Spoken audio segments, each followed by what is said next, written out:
दुधनायाव जालांनाय जाथायनिफ्राय आं सानदोंमोन बे बाराव मुस्लिम हारिनि सुबुंफोरा जोंनि बर' लाइमोन सिख्लाफोरनि मोदोमाव आखाइ होनाय नंला। आरो दायो फिन मुगैथाव जाथाय खोनानो मोनलायबाय गसाइगाव तुलसि बिलाव सानै बर' लाइमोन सिख्लाखौ जिनाहारि खालामनाय। नोंथांमोना मिथिगौ थांनाय 3 मे खालाराव गलपारानि दुधनायाव सानै उन्दै उन्दै हिन्जावसाखौ जिनाहारि खालामनाय जाथायखौ नोंथांमोना बयबो खोनानो मोनदों। बेखौ लानानैनो गामिनि मानसिफोरा 5 मे खालाराव बै जिनाहारि खालामग्रा बा दायनिगिरिनि न'खराव सावरायनो थांनायाव जिनाहारि खालामग्रा दुथांफोरासो जं रुवा लानानै होसोनायाव हिरण्मय खाख्लारि होननाय सासे बर' लाइमोना जिउ गोमानो गोनां जादों। बेखौ नोंथांमोना बयबो मिथिगौ। थिग बिदिनो एबसुनि धरना होनायाव आरो बर' आफादफोरनि होसिख्रावनायाव डन आली, बाहार आली आरो रेहमान आली बिसोरखौ फांसिनि साजा होनांगौनि दाबियाव 2 मे, 27 मे, 24 जुन, 28 जुन आरो 29 जुन बेबायदि मोनबा धरना हाबाफारि लानायावसो जोंनि आसाम सरकारा एक्सन लानो गोनां जादों। आरो नोंथांमोना मिथिगौ जोबनायाव जिनाहारि खालामग्रा न'खरफोरखौ बुलडजार एबा एभेक्सन खालामनानै हेर बेथेर खालामनानै होखार हरदोंमोन। बेखौ नोंथांमोना बयबो मिथिगौ। बेफोरबायदि खालामनायखौ नुनानै जों सानदोंमोन बे बारावसो मुस्लिम हारिनि सुबुंफोरा जोंनि बर' लाइमोन सिख्लाफोरनि मोदोमाव माब्लाबाबो आखाइ होनाय नंला आरो बेफोरबायदि मुगैथाव गें रेप केस खालामनाय नंला होननानै जोङो फोथायना लादोंमोन। नाथाय दिनै मा नुबावखो? दायो जोङो नुनो मोनबावबाय गसाइगाव तुलसि बिलाव सानै बर' लाइमोन सिख्लाखौ मुस्लिम सेंग्राफ्रा बिदिनो फुस्लायनानै लांनानै गें रेप खालामनाय जाथाय। दा बैफोरबायदि मुगैथाव जाथाया जोंनि बर' हारिनि गेजेराव मानो खनले खनले जाबाय थानो मोनखो? नोंथांमोना सानदोंना? ना बेयाव जोंनि बर' सिख्लाफोराबो दाय दं नामा? ना मुस्लिम समाजनि मानसिफ्रा बिसिनियावबोथ' मुस्लिम समाजनि मानसियाबोथ' माखासे आफादनि हारिनि दैदेनगिरि मानसि थागोन। अब्ला बिसिनि गेजेराव बुजायलायनाय बा माबा मोनसे बोसोन होलायनाय बेफोरबायदि गैया नामा? बिनिखायनो बिसोरो गले गले सोरबा जाथिनि सायाव सोरबा हारिनि सायाव बेबायदि गले गले रेप केस खालामनो हाबाय थादों। बबेनिफ्राय पावार मोनबाय थादों बिसोरो? मानो गियाखै बिसोरनि गोसोआव? जों बेखौ एसे साननानै नायदोंना? ना बिसोरो मुस्लिमफोरा सानदों नामा बर' जाथिनि सायाव फिननाय होफिननो होननानै? नाथाय बियो माब्लाबाबो जानाय नङा।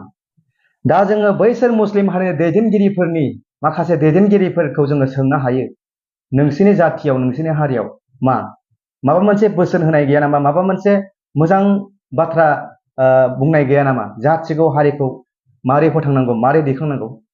ना बिसोरबो बेबायदि सावरायफेरा नामा?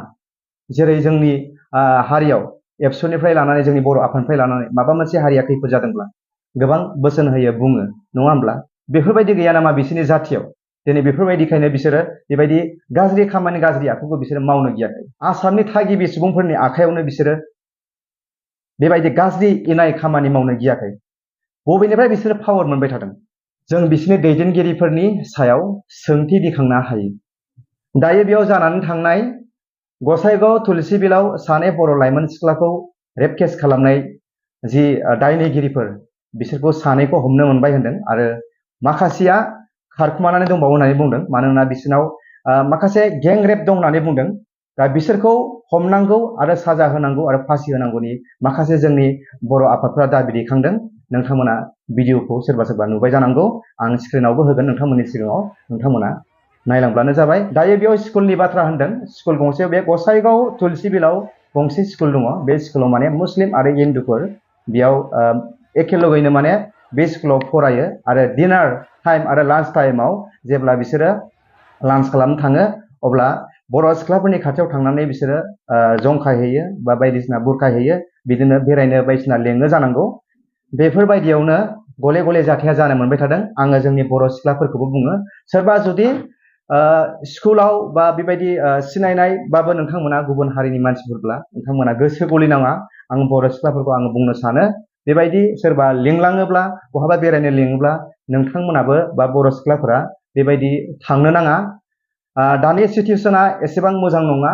सोरनिबा सायाव सोरबा बेबायदि जाथिनि सायाव फिननाय लानाय बेबायदि अनेक गोसोआव सानखुमायो। आं बेखौनो खावलायो उननि समाव बर' सिख्लाफोरा सोरबा बेबायदि सिनायनायबाबो गावनि हारिनि अनगायै बेबायदि सोरबा लिंब्लानो बहाबा बेरायनो लिंब्लानो गोसो जानाङा, थांनो नाङा। आं बेखौनो बर' सिख्लाफोरनिसिम खावलायहरदों जाहाथे बेफोरबायदि मुगैथाव जाथाया गले गले जोंनि गेजेराव जाबाय थानाङा बा जाबाय थानो मोना आं बेखौनो खावलायबाय। दा नोंथांमोना मा सानो गसाइगाव तुलसि बिलाव जालांनाय जाथाय सानै बर' लाइमोन सिख्लाखौ गेंरेप खालामनाय जाथाय दा माखासेखौथ' हमनो मोनबाय होननानै बुंदों आरो माखासे खारखुमानानै दं होनदों दा बिनि सायाव नोंथांमोना मा साजा होनो सानो नोंथांमोना कमेन्ट्स खालामनानै फोरमायहर आरो माखासेखौ हमनो मोनोब्ला मा खालामनांगौ आरो बिसोरखौ हमथारनांगौनि दाबियाव नोंथांमोना बयबो कमेन्ट्स खालामहर आंनिफ्रायबो बेखौनो खावलायबाय जा सानै दायनिगिरिखौ हमना मोनबाय आरो बिनि गेजेराव माखासे खारखुमानानै दं होनबावदों माखासे बिसिनाव गें रेप दंबावो होननानै बुंदों दा बिसोरखौ हमथारनांगौ आरो हमनानै बिनियाव दाय बिजिरनानै मा साजा होनांगौ सिगाङाव जे दुधनियाव जालांनाय जाथाय बेबायदि साजा होनांगौ होननानै आंनिफ्रायबो बेखौ खावलायनाय थाबाय आं भिडिअखौ बारा गोबाव खालामलिया आरो नेक्स्ट भिडिअ माबा मोनसे आपडेट मोनोब्ला बिनि गेजेराव आं नोंथांमोननि सिगाङाव लाबोनो नाजागोन दिनैनि भिडिअखौ बेखिनियावनो फोजोबबाय होननानै आं नोंथांमोननि सिगाङाव बिदाय लाबाय एसेनोसै गोजोन्थों।